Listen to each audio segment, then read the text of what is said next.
Դրամավակը արդեն անցկացնում են 3-րդ անգամ Սամվել Ավետիսյանի համար։ Ընդհանուր հավաքվել է արդեն 6500 եվրո, 10000 եվրո էր հարկավոր եւ այժմ մնում է հավաքել 3500 եվրո։ Կարմիր խաչը 80-ից 90% հավանականություն է տվել քայլելու։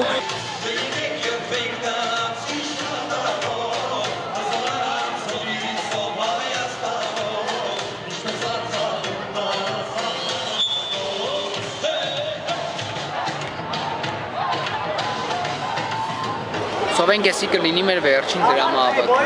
Վիրահատությունից հետո երբ որ ես կվերադառնամ Հայաստան, մտադրություն ունեմ սովորեմ, միանամ մենքին ու օգնեմ կարիքավոր մարդկանց։